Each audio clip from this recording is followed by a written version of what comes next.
Baldy, always good to check in with you. Good morning. Hey, good morning, guys. How are you? We're doing great. Lions off of a win. Of course, there's some question now going into Monday night. Frank Ragnow will not play. Let's go to the trenches. How big a deal is that? Well, it's a big deal. I mean, it's a Pro Bowl center, and I thought Frank was excellent last week. And so, you start getting into the depth. I mean, he's the leader up there. He's the veteran. Everything kind of starts with him. And so I don't know if they put Glasgow in at center right now and how they kind of adjust. I'm not really sure. John, you might know. But I think it's a big deal. They played without Frank before. He's had injuries last year. They overcame them. So that's what they got to do now, just like every other team. Yeah, we kind of saw it not with Frank being down in the NFC Championship game, but, they were down a guard, and they put Awosika in there and really didn't notice that much of a drop-off. But anytime you lose a Pro Bowl center, it's going to be a big deal. The question I have for you, Baldy, is on the other side of the ball. Defensively, What is different about this defense? Why are they better than they were last year? Well, I think some of it, John, honestly. I mean, you played Bo Nix week one. All right. You played a New England team week two, I think. And I'm sorry, the Tampa team that, they struggled with a little bit. And then I'm getting things all confused here. I was thinking about Seattle. But you're all right. That's all right. No, I mean, look, I think, Arizona last week, they couldn't run the ball at all. And they've been running the ball really good. And that was really impressive.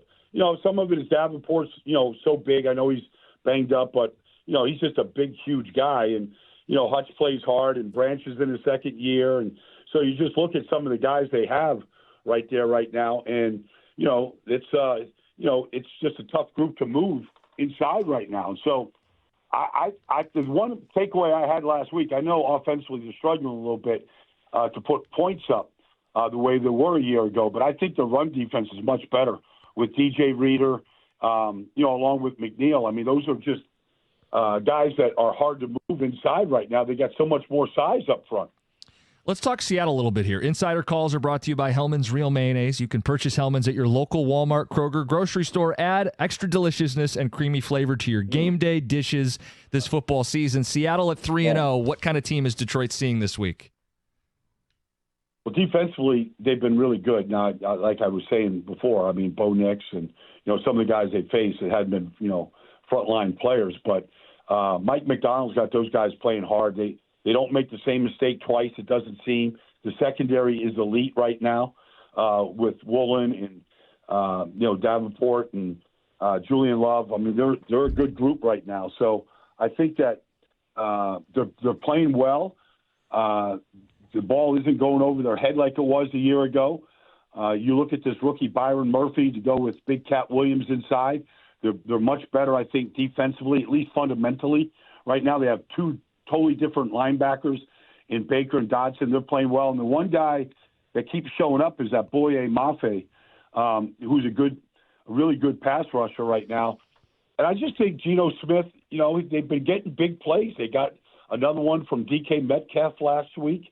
I don't think their offensive line is great by any stretch, but I think Geno is good in the pocket. He's got three really good targets to throw to, and they've won games without their best running back, Kenneth Walker, the last couple of weeks, but Charbonnet has been just fine. So they kind of cobble it together right now with some of the injuries they've had on offense, but Geno's been really good and really productive at the quarterback position. And we know Seattle's given Detroit's fits in recent years. Brian Baldinger, we appreciate some of your time. Thanks, Brian.